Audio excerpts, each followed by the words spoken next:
Alors, parlons un peu de sexualité. Le mot sexualité renvoie à sexe. Mais le sexe, c'est avant tout le sexe de l'homme. Il ne faut pas l'oublier, cela. Quand on parle du sexe, bon, le mot a pris des différentes significations, mais fondamentalement, le sexe, c'est le sexe de l'homme. S'il n'y a pas le sexe de l'homme, s'il n'y a pas le phallus, il n'y a pas de véritable sexualité. Il y a des pseudo-sexualités, des sexualités mimétiques, mais il n'y a pas de vraie sexualité. Pourquoi? Parce que le sexe de l'homme, il y a quelque chose de miraculeux dans le sexe de l'homme. Cette capacité à une partie du corps à changer de nature, à changer de texture presque. Ça n'existe pas chez la femme, sauf à l'intérieur lorsqu'elle est enceinte. Mais l'érection elle-même est un miracle quelque part. Et d'ailleurs, c'est un miracle qui peut disparaître, c'est ce qui donne l'impuissance. Tout à l'heure, je parlais du don d'Adèle, du don de voyance.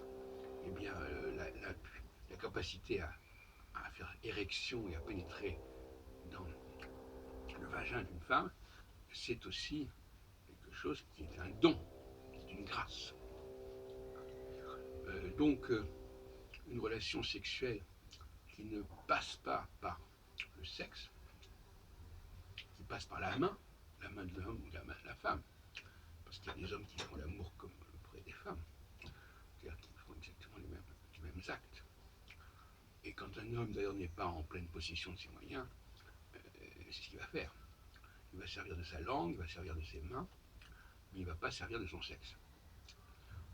Donc le sexe à ce moment-là disparaît du système en question. C'est assez curieux. Moi j'ai toujours beaucoup d'admiration et de respect pour tout ce qui exige une sorte d'état de transe. Et c'est l'homme qui doit se mettre en état de transe pour faire l'amour. La sexualité masculine, puisqu'il n'y a pas de sexualité féminine au sens strict du terme à ce niveau-là, la sexualité masculine passe par la transe. L'homme qui est capable de se mettre en transe, ça c'est le véritable amant. De la même façon que parler, c'est pas la même chose que siffler. Le sifflement implique une forme de transe, en cas de quelque chose de spécial que beaucoup de gens n'arrivent pas à faire, à produire.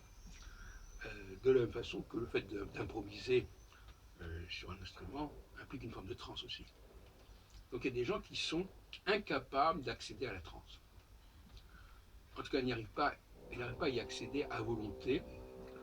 Ils y acceptent, par exemple, quand une femme est enceinte, bon, ben, c'est un processus qui est englobé, qui est enclenché, mais elle n'a pas de prise dessus, c'est pas elle qui décide de son état de transe. C'est un état dans lequel elle va entrer, sa grossesse, qui va se pérenniser, qui va se perpétuer, mais ça n'a rien à voir avec la transe ponctuelle, la transe voulue que l'on a quand on court à pied, quand on fait certaines formes de sport, quand on a certaines formes de musique, peut-être même d'ailleurs au jeu d'échecs, il est possible qu'à un certain moment on soit dans un état de transe, quand on perçoit les choses avec une certaine acuité, quand on a une vision globale très aiguë. Il y a des états de transe particuliers auxquels beaucoup de gens ne parviennent pas. Et ils ne sont pas transportés, ils ne sont pas transcendés.